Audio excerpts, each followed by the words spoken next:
maybe because the book was written a few years back, this might be more of an issue that's kind of rose up in the last year or two. But plastic surgery, women that have highly surgical modified faces. I'll share a story here with you, Rich, if you're okay with it. So I was at an event a couple weeks back. It was a big charity, nonprofit, kind of, high society, like the who's who of Tampa, all is in there. About 400 people showed up at the event, walked in with the woman that I was with, and instantly, one of the first things I said is, there's a plastic surgeon in Tampa that has made millions of dollars off of this room. It's all the same look. It's the high cheekbones, it's the chin, it's the nose, it's the eyes, it's the lips. I mean, it's almost a mold, and you could literally see it across the entire room. Now, later on in the evening, as the party kind of ascended, we moved on to the after party.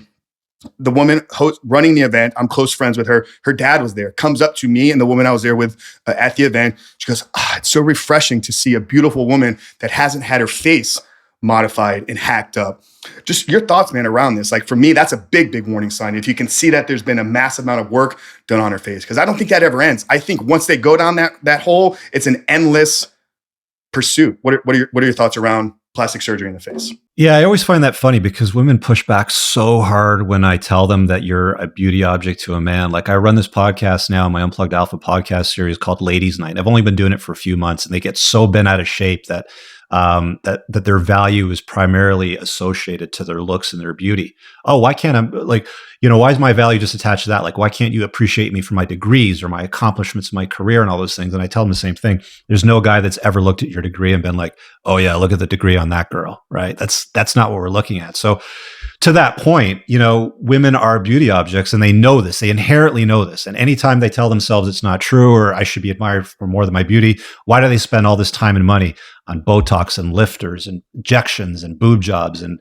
Spanx and push-up bras and high heels and all of these things to make themselves, and dyeing their hair and the eyelash extensions, and you can go on and on and on. Women spend a vast fortune on trying to preserve, maintain, and delay the onset of gravity and time with their beauty. So I think it's an unfortunate thing because there's some genuinely attractive women that can age into their 30s, 40s, and 50s, for example, and still look very attractive without doing all that nonsense. I think some basic fundamental care, like eye cream, maybe if you get older and you want to tighten the skin back, and it doesn't look weird. But like when they get to like the lip fillers where they can't laugh and they're they look like a fish, or their eyebrows can't move, because their forehead's frozen from all the Botox. It's not a good look, and somebody needs to tell these women the truth. You look like trash. Like it doesn't look good. Maybe there's some guys that like that. I just don't happen to be one of them. Yeah.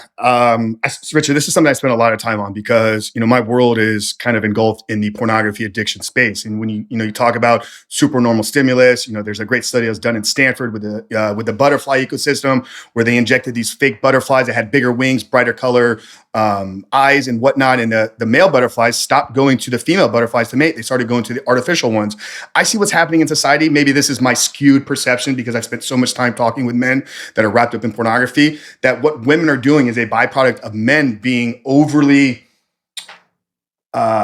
not sexualized, but overly stimulated through just an endless stream of women after women after women. I mean, like I've heard Jordan Peterson talk about this, that a 12-year-old boy today in a span of 5 or 10 minutes can look at, consume, and watch more naked women than a king would have done, 100 years ago. So I think that what women are doing, because women follow men, right? Like men are becoming more attracted to these fake things. You have cartoon porn, you have all that's kind of, the BBW and all these other things.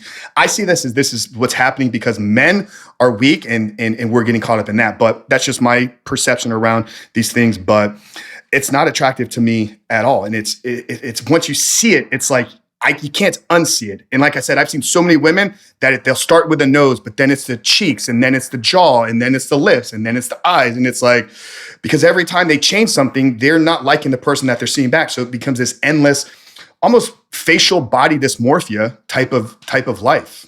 Yeah, there's a book by Maxwell Maltz called Psycho-Cybernetics, and he was into rhinoplasty. This book's old; it's decades old, and he was he's talking about in the book how he noticed that even after doing like facial reconstructive surgery for guys that were in like burn victims or anything like this, no matter how good the results, how perfect they looked after the fact, their mind's eye, like the vision they held of themselves, was still the deformed look that they always had, right?